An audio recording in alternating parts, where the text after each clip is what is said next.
nhớ rằng nó sẽ đồ cho bây giờ nó mà chỉ cô tao luôn tu trà đấy ạ luôn tu lỏng kẹo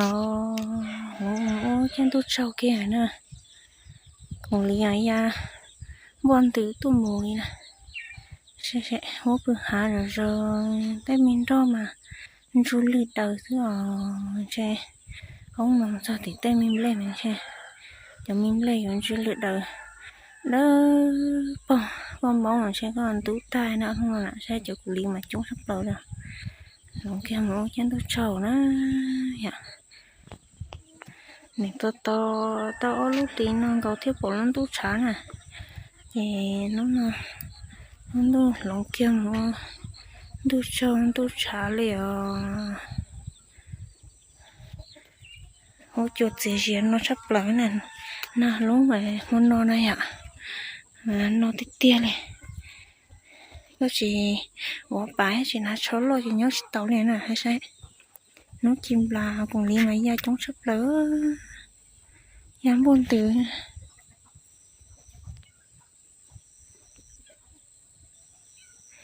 nhưng sao thì chả lấy sợi cho khô xíu cho bây giờ mấy chân đâu sao nào mà giờ có cũng nhẹ lọ qua hao luôn sao là chả chia giờ đây bạn chỉ lựa đâu giờ chả khó xía leo nhớ từ trẻ thì nó cho cá được qua trẻ có những bộ rồi tới mình lên mà đầu chôn xe thì khó xía gì xưa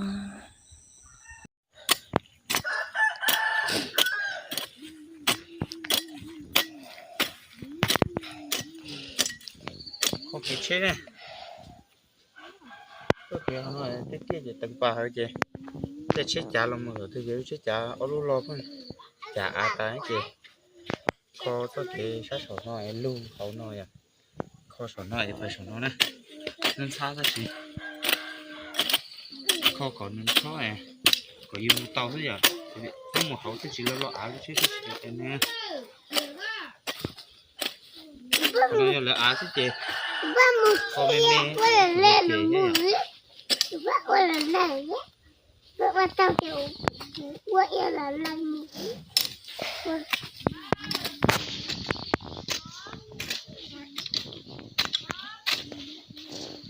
quậy là lên tả đây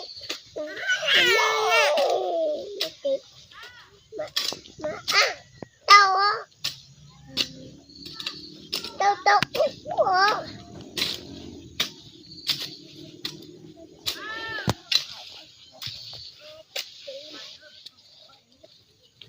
ủa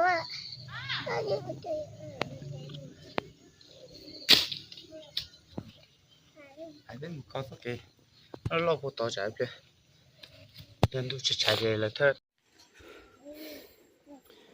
khó kế nữa chứ bây giờ nè chỉ muốn tụi trò yêu chơi yêu khó tay mà trò yêu đó à nhớ về thì nhớ về ở rồi mà nhớ sắp rồi nè nhớ bộ bể trống về chỉ chơi sao cái lo thì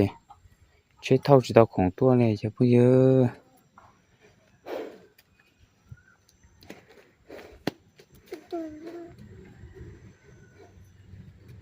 có chế thay kho bao giờ tôi là nhiều lý nhiều nè ta chỉ nói tất cả mọi hay blog chém blog thì blog năm hôm blog tới tôi qua cho kể lại tôi chỉ tao nè mình lúc nào rồi chơi chuyện tôi chỉ tao thì có kho kể sẽ lúc nào có trả thì ta kể là mà tôi nè ô chủ thế tôi giờ kể này à nhớ bị trống mà nhiều sắp rồi chứ bây giờ tao là phương chỉ sáng nhớ bị trống là phương sáng nhớ đặt kế chế xí lò nhớ bị trống mà chỉ tao học lửa chi nè tôi khó nói à cái đầu nó là đất đá đi ha cái tiếc khổ lên nó là chẳng tiếc tôi chỉ tàu ha chỉ có hai đây cho bây giờ cho chế sinh thì tôi tàu à tất nhiên cho chẳng tới là chúng chế sinh thiệt là cho lon tới giờ lúc mà cho chế lo thế chị chế thọ à thì thiệt chị cho chế được lú lon mò chị để chỉ cảm thấy tôi bị no lên giờ tôi chỉ dân sao một trái này chú trong đi nó này Bay min giờ hả bay?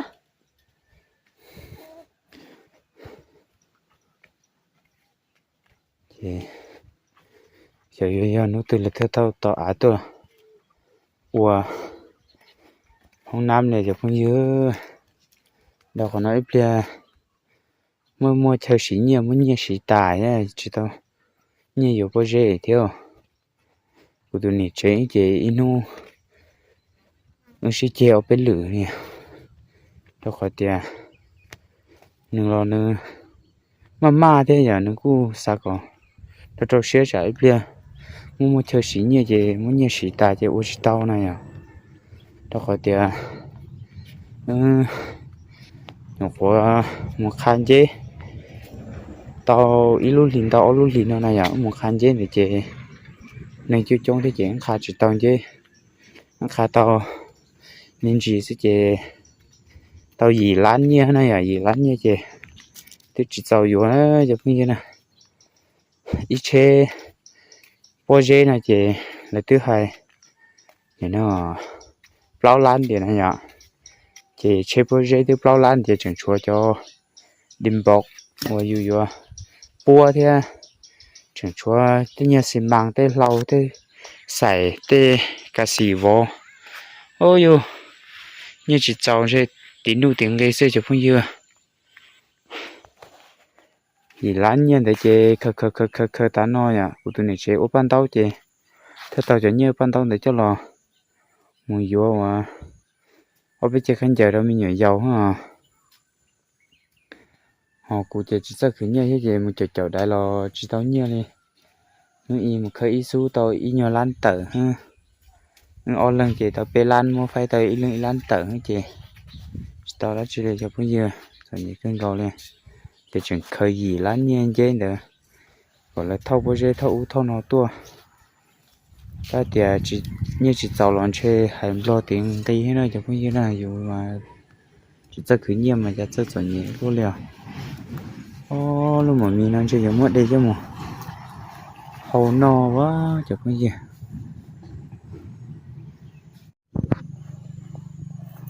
có nhóc một đường gì có nó hay luôn tao quay không à nó thì bố một cái mà mình nó tập bông lơ tao kia luôn ba mà mình ở phụ trẻ à tao mà mình à lấy lâu nữa trẻ ba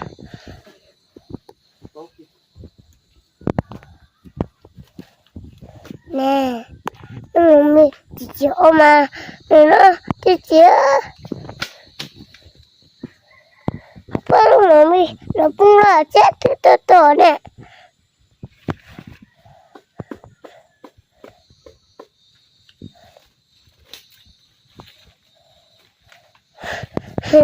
lu ate mi titia ati dulu bung rồi Pano po no tapong laro na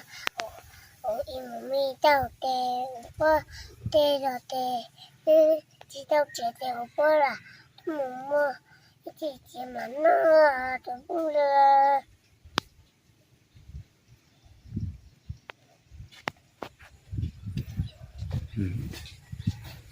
nhưng mà kilo nè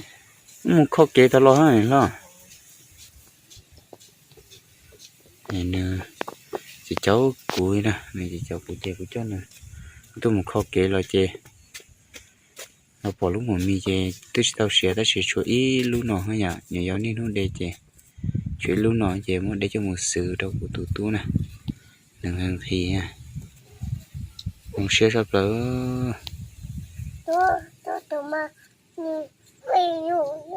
nó để cho một sự của tụi tôi giờ nè sự trong nữ thế tao nó nè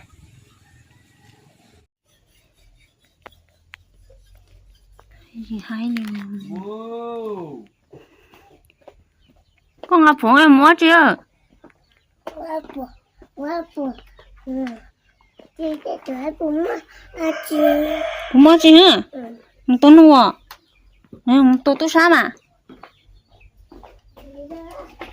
Yo. Tại là tụi nó lên.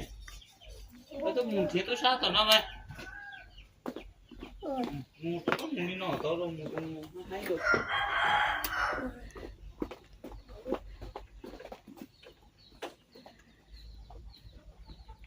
Cho sao khó tra.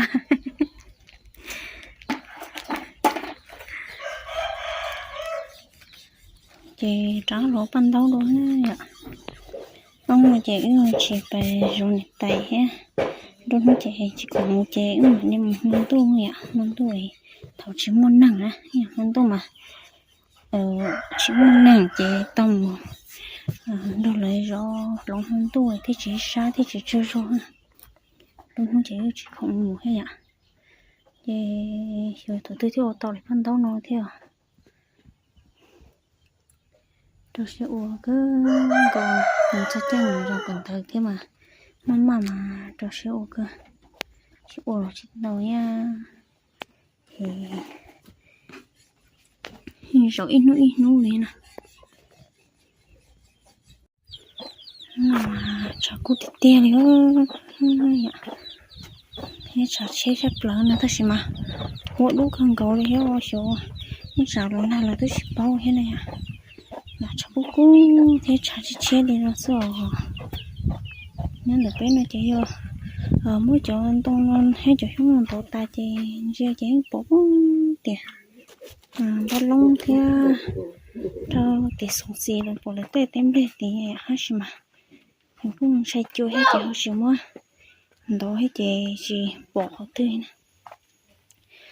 nhưng muốn tổ ta mà cho nó tìm một câu sẽ gì xưa nó chọn y thời chuẩn tông nó chọn mẹ ai mà nhớ họ nên chụp tít tê tí mà nó sẽ sao liệu sao cô cái cô nhẹ cô qua theo mình sao cho xong rồi đó cho nó chỉ dùng ta tổ làm lệ ta tổ làm lệ sao cô lung tê mà lại theo số ta rồi con cá hậu mà bộ kia bộ không mà chị cho nó thức biết mình làm để rồi thế nào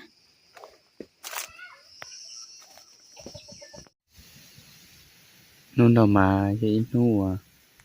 hôi chùa rong sắp rồi nó chụp bao nhiêu nè nên đâu để thằng chàng để trong nhu nó chị để chờ nó này à rồi đi nôn đâu mà hôi chùa rong sắp rồi hôi chùa chị xì xì xứ ta xí mà luôn du chán luôn đi nè hôi chùa rong thịt tiền nè nôn đâu này à ở luôn để nó xì một mẹ tha nữa ilu ta tập bị đu hỏi ilu đu nè đu sáu tốt đu gì này ạ cho chỉ một mẹ nó cho má lo nè cho má giờ xong để nó này ạ cho má lo lên nó ta chỉ cho bây giờ nhiều gió nên nút đen là gió trà chỉ muốn tàu nè chỉ luôn như bố to không cần sáu bố sáu vậy ở luôn gì ở luôn gì cụ trò nó nè thì cụ để ở luôn nằm trâu của tôi tốn ra này cho cái gì nè còn nó nhớ đặt khác khá sợ nên là nó chỉ của tôi trò bố thì tới giống như nè ha tôi bỏ lúc gì mày tha này thì đeo lúc gì mày tha làm trong nhiều dâu cho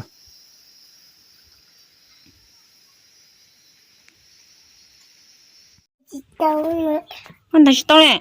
hay xí không ạ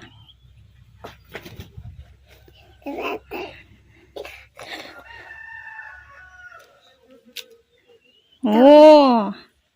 잘 뭔지 가. 이거, 오, 나가 됐대요. 이거 지어지면. 지멍매. 동매로. 보시마. 어디, 뭐, 또, 이게 오빠. 지멍매는 또, 매매야. 너. 너 지떡지야. 너. 날 봐. 맞지? 가 돼.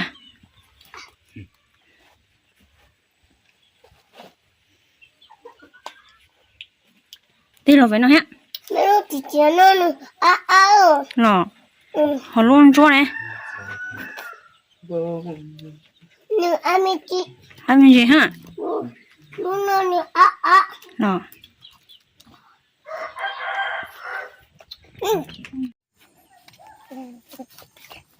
你去谁？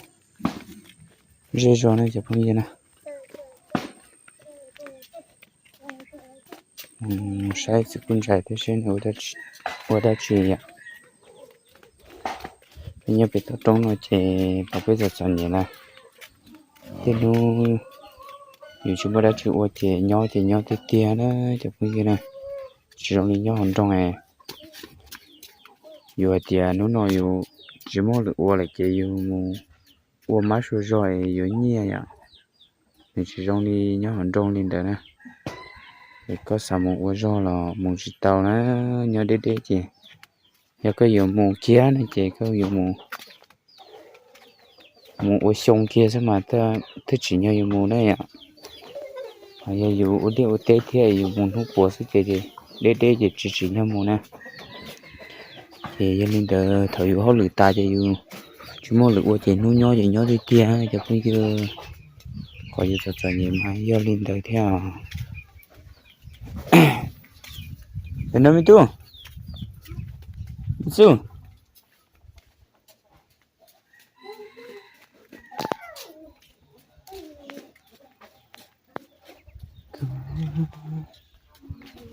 cứ trả lên nó đang bởi ta đấy á mà ốm muốn nó ta đấy chỉ là cái thứ chọn được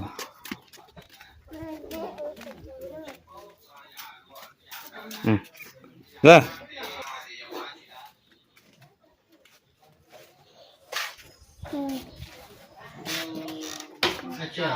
ồ nó chế là tốt cho thì cái con dài theo lót thôi là thì nó gì là chúng ta tổ cộng lo tổ phải đâu là nè là ô đi nó nè cho bây giờ nè ô phải phá nè ô là tài số nè ô đi nó mà như thế tới yêu xe theo sau yêu xe nó cho bây giờ nè có một chùa tổ lót tê ló chè như hay sau xe nè phải phá chè nếu trong linh đời thế nhỉ thì tao dù đi đâu mà như thế này xí như xe nè ôi chẳng thấy cơ cho tao chơi luôn à tự nhiên mình chỉ bỏ cho biết đi giờ mất tăng của tao nhiều là tăng trâu xí xứ chơi tao nè vậy à giờ thì nó cũng muốn nông nghiệp từ YouTube thì giờ nó chưa tăng của tao nhiều nó tăng trâu xí xứ nè YouTube mà nó mua thằng tăng cơ mà ý thằng thì tăng oxy yêu cái tăng oxy để chứ ta cái này cái này thay sầu ya sầu lo lấy chỉ hai cái lấy chỉ blog cái này à thâu tao nó giờ mình cái gì nó muốn bền tại giờ tao khỏi là chùm bền đó thì giờ mà giờ cái thay có tăng khỏi chỉ nó nhẹ chỉ giờ này thì